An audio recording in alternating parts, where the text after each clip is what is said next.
meus irmãos, a paz do Senhor Jesus. Vamos abrir nossas Bíblias, Atos dos Apóstolos, capítulo 16, e os primeiros versículos. Nós vamos ler a palavra de Deus nessa noite abençoada, em que nós nos reunimos no primeiro dia da semana para adorar a Deus. Nós louvamos o nome do Senhor Jesus pela vida de todos, os irmãos da recepção, da secretaria, da tesouraria, os músicos, os obreiros que estão aqui, pastores, professoras dos cultos, do culto infantil, do culto na dinâmica infantil, e todos que vieram para cultuar o Senhor nesta noite. Cremos que o Senhor fará maravilhas no nosso meio, porque estamos reunidos aqui no nome do Senhor.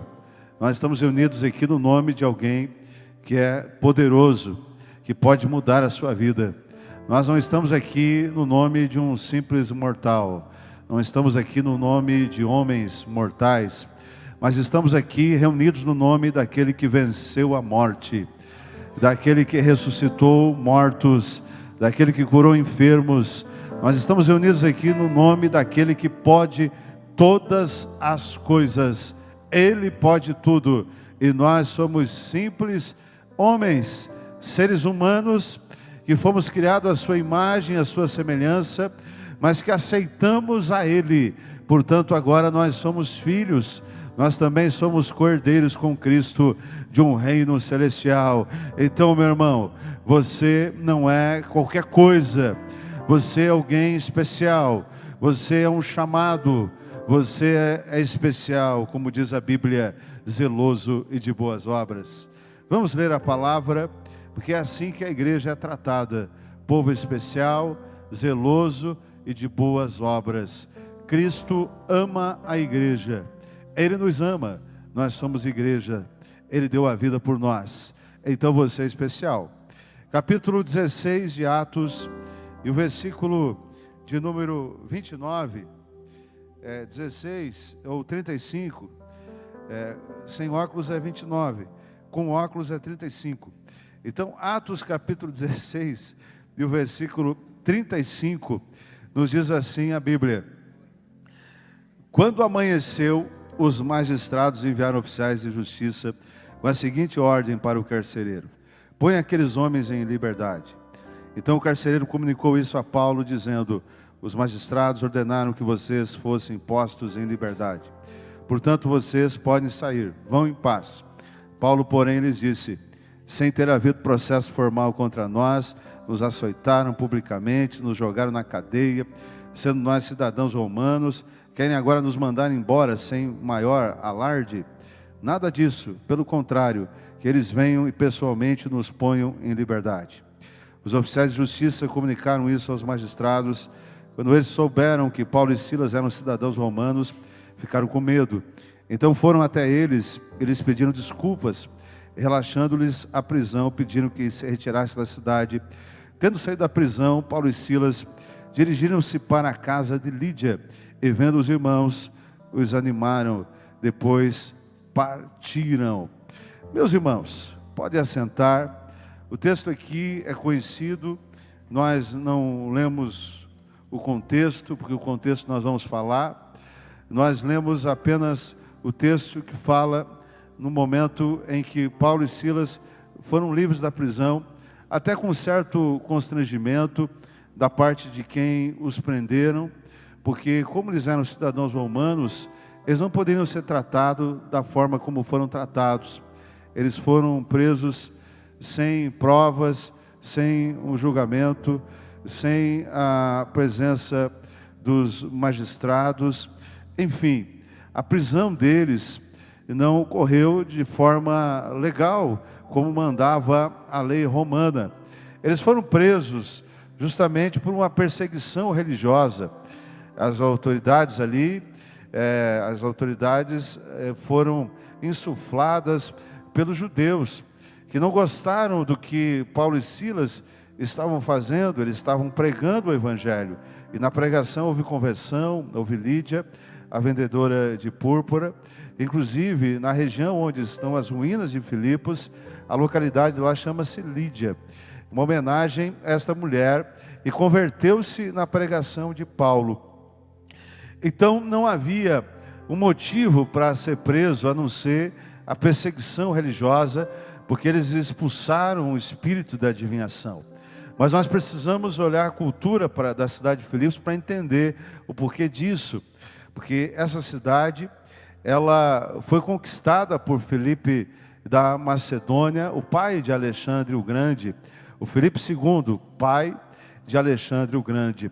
Por isso que eles mudaram o nome daquela cidade para Filipos, em homenagem ao seu conquistador. 300, 400 anos antes de Cristo aconteceu isso. E Filipe era idólatra, era pagão, adorava muitos deuses. E eles então, numa região alta, numa montanha, eles construíram templos aos deuses gregos da época. Essa região ficava na Macedônia, na região da Macedônia ali. Hoje fica na Grécia. Mas a questão é que esses deuses estavam todos ali misturados ali, e eles adoravam esses deuses. Então, mas também ali tinham romanos que também eram idólatras e também serviam a muitos deuses. Os romanos que ficaram em Filipos eram romanos que sobreviveram às guerras que aconteceram naquela época, que envolveu ali Cleópatra no Egito. Houve uma batalha ali nessa região de Filipos. E os soldados romanos, entre os próprios romanos, eles guerrearam ali, houve muitas intrigas, e muitos soldados ficaram morando ali. Por isso que, quando você estudar a história de Filipos, você vai ver que Filipos é considerado uma colônia romana, por causa da influência do Império Romano. Mas também teve a influência do Império Grego. Então havia uma mistura de culturas, de costumes, de religião. E quando Paulo chega com Silas, então o que acontece naquele momento é que há um grande ódio da parte também dos judeus e outras pessoas que viviam nessa cidade. Estamos falando do ano 40, 50 mais ou menos depois de Cristo agora. E ele vai para a prisão. Quando eles chegam a uma conclusão que a prisão não foi feita da forma legal, eles o soltam. Mas Paulo não deixa barato, ele disse: olha, nós só vamos sair daqui se virem os magistrados aqui. Os oficiais de justiça comunicaram isso aos magistrados, e quando eles souberam que Paulo e Silas eram cidadãos romanos, eles temeram, porque Paulo poderia fazer uma certa denúncia. Mas então eles saem. Quando eles saem dessa prisão, eles vão para Tessalônica e prosseguem a sua viagem. Paulo estava na sua segunda viagem missionária. E o interessante aqui nesse texto também é que era para Barnabé estar com eles, mas houve uma divergência aqui de opinião, porque Barnabé queria levar João Marcos. No capítulo 15, nos versículos finais, a Bíblia vai tratar isso. E Paulo não quis levar João Marcos, porque ele entendeu que João Marcos não era digno de estar nesta viagem.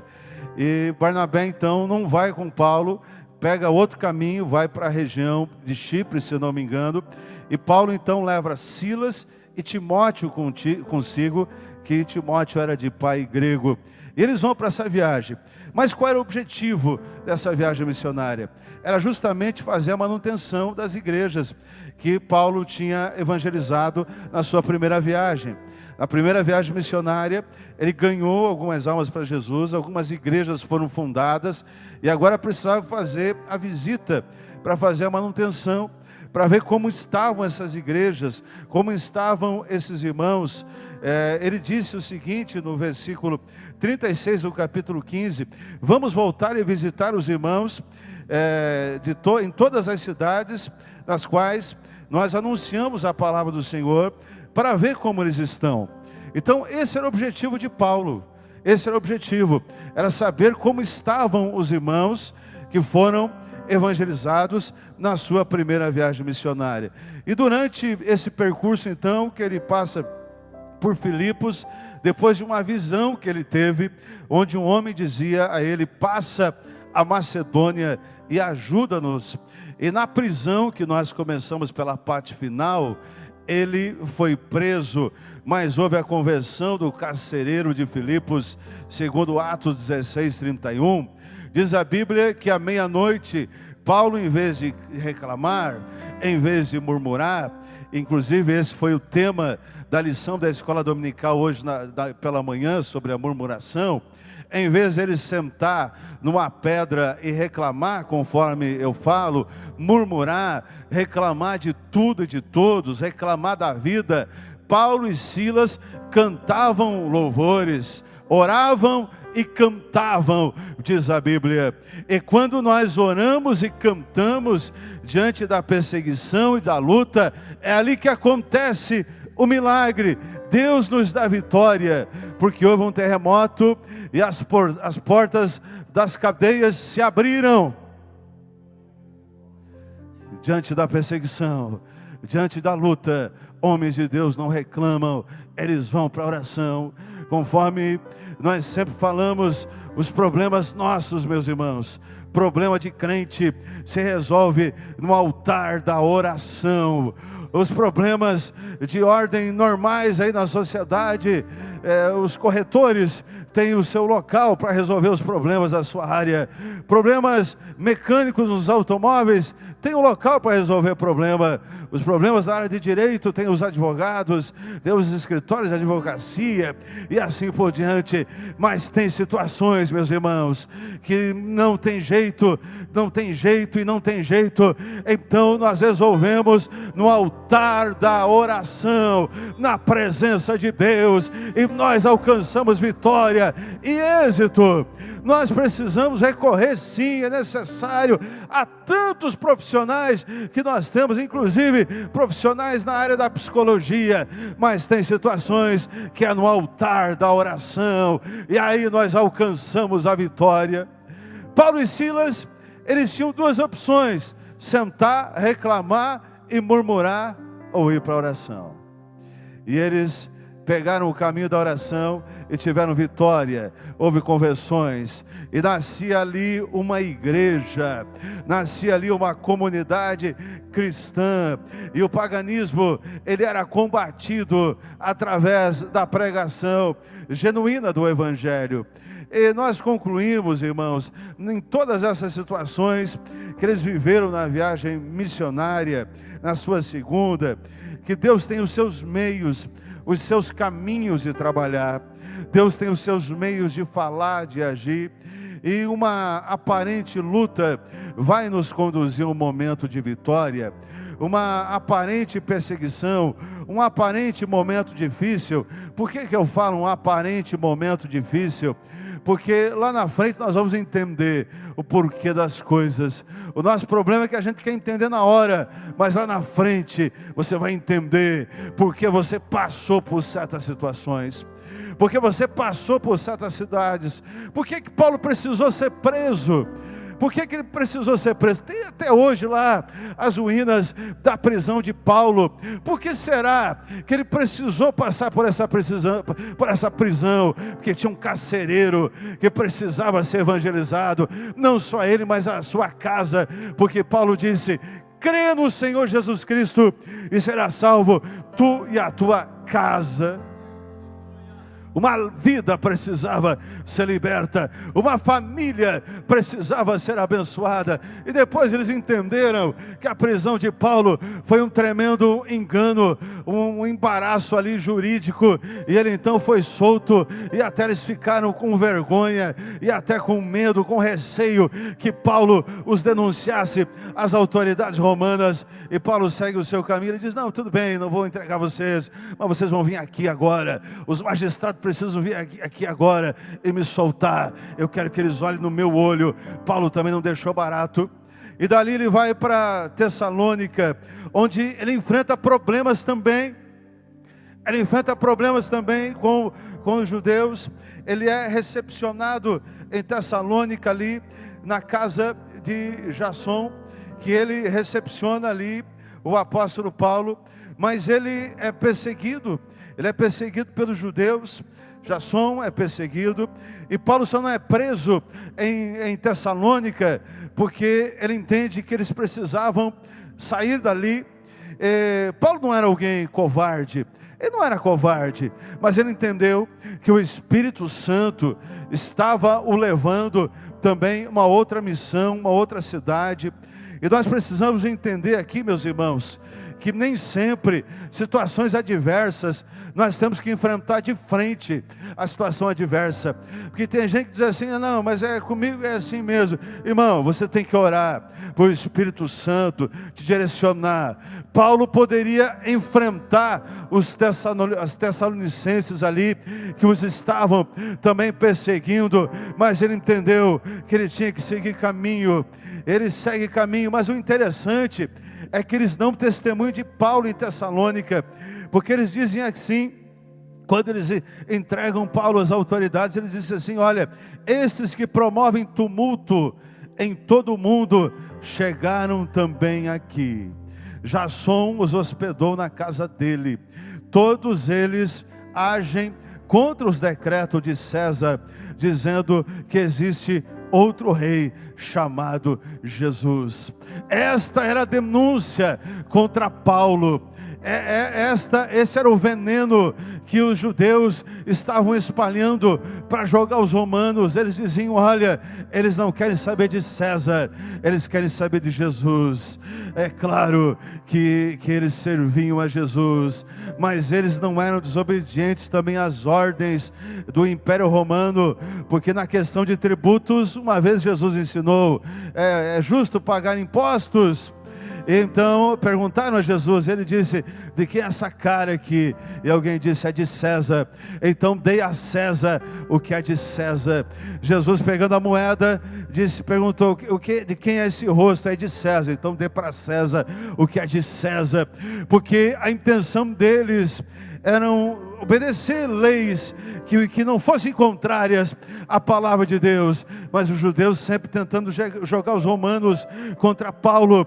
E nessa ocasião eles disseram: olha, eles não querem saber de César, mas eles falam de Jesus. Mas eles não iam negar o nome do Senhor Jesus. Em primeiro lugar, Jesus, e depois eles também, como cidadãos romanos, eles cumpririam regras romanas, desde que essas regras não fossem contrárias à palavra de Deus. E o interessante é que eles disseram, numa outra versão a Bíblia diz: esses que alvoroçaram o mundo chegaram também aqui. Que testemunho maravilhoso do apóstolo Paulo. Quer dizer que a sua pregação estava tendo sentido. Isso quer dizer que a missão de Paulo, o chamado dele de ser apóstolo, estava sendo sentido, porque eles estavam ouvindo falar de Paulo em todo o mundo. Eles já sabiam que Paulo anunciava Jesus e a ressurreição.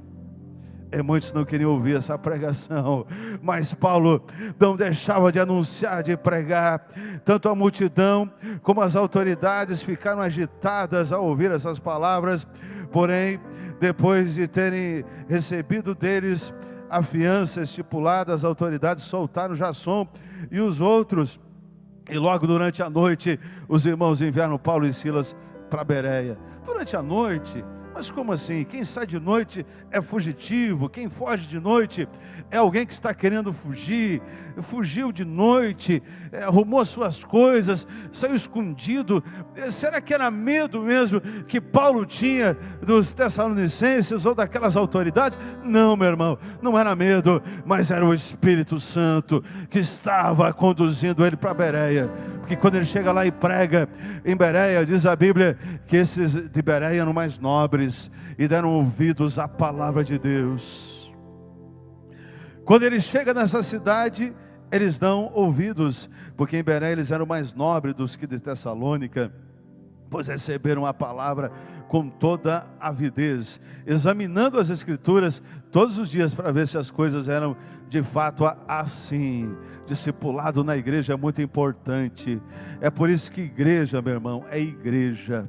Igreja, para ser igreja, precisa ser assim. A palavra precisa ser ensinada às pessoas. E as pessoas precisam conferir na Bíblia, precisam passar por um discipulado, porque igreja não é um local onde as pessoas vão lá para receber algo e depois vão para casa e não voltam mais. Igreja é lugar para conversão, igreja é lugar de confronto, para nós entendermos se de fato estamos no caminho ou se não estamos no caminho. Igreja não é um local onde você vai pregar uma mensagem triunfalista para fazer as pessoas sentir bem. Igreja não é um lugar para você precisa se sentir bem com os irmãos, é claro, mas igreja não é um lugar para você apenas se sentir bem. Igreja é local de confronto. Então, quando Paulo confrontava pela palavra, eles examinavam a Bíblia para saber se era do jeito que Paulo estava falando, e conversões estavam acontecendo. Mas quando o povo de Tessalônica ficou sabendo, porque as cidades eram próximas, eles foram lá para jogar aquele povo contra Paulo.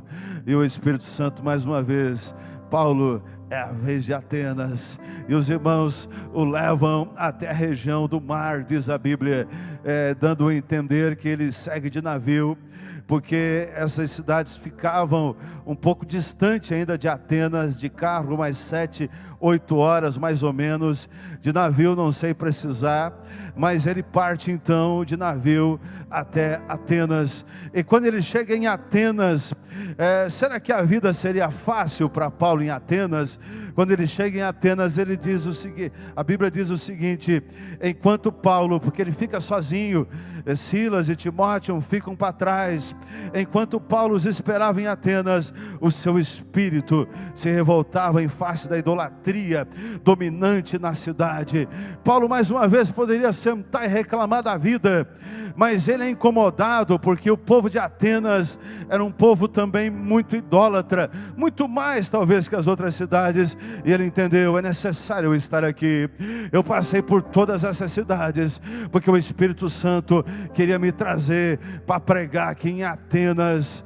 E não está na Bíblia isso, mas parafraseando, quem sabe Paulo já estava pensando no Areópago, que o Areópago era um local principal onde se reuniam os filósofos, e Paulo disse: quem sabe o Espírito Santo me leva para o Areópago para mim falar de Jesus e da ressurreição.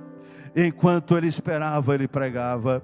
Enquanto ele esperava, ele trabalhava para o Senhor. Paulo não ficava ocioso, esperando ver o que ia acontecer, mas era um homem de ação, porque o seu espírito se revoltava. Por isso ele falava nas sinagogas com os judeus, gentios piedosos, também na praça, todos os dias, com os que se encontravam ali. E alguns dos filósofos, os epicureus e os estoicos, que não criam na imortalidade da alma, eles eram extremamente materialistas, eram bem parecidos, achavam que com a morte terminava tudo, não criam na ressurreição. É por isso que quando eles ouvem Paulo pregar, eles dizem: quem é esse falador? Quem é? Parece que ele está apresentando um Deus desconhecido. Ele está falando de uma ressurreição, mas nós não cremos em ressurreição. Então precisamos ouvir esse homem no Areópago, que era o Maracanã dos filósofos. Era o Areópago, que quer dizer tribunal. Ali eles faziam alguns julgamentos ali no Areópago, mas também era uma tribuna. Era um tribunal e era uma tribuna. Tribunal para julgamentos, e era uma tribuna também onde os filósofos filosofavam e falavam e davam ideias e davam explicações. E o interessante aqui, meus irmãos, que esse palco não foi feito por cristãos, mas ali foi um local que foi criado para adoração de deuses pagãos, e Paulo foi lá para pregar. Paulo não foi lá para filosofar, ele foi lá para entregar a mensagem de Deus. E eu quero concluir a minha palavra dizendo a você nesta noite que Deus nos leva por alguns caminhos que muitas vezes nós não entendemos e questionamos por quê, o porquê disso, o para quê disso. mas Deus está trabalhando num propósito maior. Ele está nos conduzindo para um lugar onde Ele quer fazer algo através de nós. E nós muitas vezes reclamamos, não entendemos o que eu estou fazendo aqui, porque assumi esse cargo na empresa, porque Deus colocou na minha mão esse comércio, essa empresa, esse trabalho, ou porque eu recebi esse cargo na igreja. Deus tem um propósito. Nada acontece por acaso na vida daqueles que temem a Deus, porque a Bíblia diz que há um propósito. Há um propósito. Mas o que a gente vê nos últimos dias é crente reclamar, é crente murmurar, é crente resmungar de tudo e de todos. Eu quero dizer para você, Deus está no controle da tua vida, meu irmão. Ele está te conduzindo, Ele está te conduzindo, mas nesses caminhos, porque Ele está te conduzindo, tem também espinhos, tem também pedras, tem também estradas difíceis que precisam ser percorridas, tem caminho difícil para ser percorrido, mas lá na frente você vai entender, há um propósito. Deus te trouxe aqui nesta noite por um propósito. Paulo, quando prega em Atenas, talvez alguém disse, ele é doido, vão acabar com Paulo, são filósofos, são idólatras, vão acabar com o apóstolo Paulo. Mas Paulo pregou a verdade com muita sabedoria, porque a verdade precisa ser dita com sabedoria. Ele disse, em tudo eu vejo que vocês são religiosos, em tudo eu vejo que vocês são supersticiosos, mas eu vi lá, eu vejo daqui, que vocês têm um altar ao Deus desconhecido, e esse que vocês adoram sem conhecer, é esse que eu vou pregar nesta noite, nesta tarde, sei lá, que tempo era do dia. Mas o interessante é que Paulo, quando ele fala isso, ele chama a atenção deles, porque tinha um altar ali ao Deus desconhecido. Então Paulo estava falando a linguagem deles. Havia muitos altares ali. Há quem diga que para cada habitante de Atenas tinha um ídolo, porque eles eram extremamente idólatras. Mas tinha um que eles escreveram ao Deus desconhecido. Eu não vou entrar em detalhes aqui sobre o Deus desconhecido. Essa mensagem eu já trouxe uma vez, não sei se é aqui ou na reunião de obreiros, mas eu já falei. Agora eu trouxe um texto antes para dar uma ênfase um pouco diferente aqui, mas dentro do mesmo assunto, do mesmo tema que Deus está nos direcionando nesta noite. Porque quando nós falamos do Deus desconhecido, é um outro tema, que é o conhecer a Deus. Mas hoje o assunto é esse, é você entender que Deus nos leva por caminhos difíceis, porque Ele tem um propósito maior. Paulo sofreu em todas essas cidades, passou por prisões, passou por perseguições, passou por humilhação, teve que sair de noite escondido, às pressas. No caso de Bereia também, os irmãos tiraram ele do meio das multidões, antes que ele fosse apedrejado, mas ele não deixou de pregar. E quando ele chega em Atenas, ele fala, esse que vocês adoram, sem conhecer o que eu prego. O Deus que eu prego não precisa ser carregado. O Deus que eu prego não é feito de gesso, de barro, não é feito de matéria aqui, porque Ele que criou tudo, Ele é criador. O Deus que eu prego, nele nós existimos, nele nós nos movemos, porque Ele é criador de todas as coisas. O Deus que eu prego, Ele ressuscitou. O Deus que eu prego, Ele pode trazer vida para você, e vida em abundância, porque Ele é criador. Ele está acima de tudo, de todas as coisas. Ele é poderoso, é onipresente, onisciente. Ele faz tudo, Ele pode tudo. Esse é o Deus que eu prego, que vocês precisam conhecer. Estejamos de pé, meus irmãos. E no final teve uma mulher chamada Dâmaris, e teve também um homem que se converte, chamado Dionísio. E alguém pode dizer, mas qual o resultado da pregação de Paulo? Você vê que em Filipos teve Lídia. Você vai ver que em Bereia, Tessalônica, ele pregou, mas não são apresentados resultados satisfatórios. Mas quando ele chega em Atenas, há conversões. E teve um grupo que disse o seguinte: olha, não vamos aceitar agora a tua palavra, mas queremos saber mais, queremos ouvir mais, Paulo. Teve aqueles que disseram também, que zombaram, mas teve o grupo que disse: queremos mais. E teve aqueles que aceitaram a fé. E hoje nós temos uma Grécia totalmente cristã, não é mais pagã. Meu irmão, Deus está no controle de todas as coisas.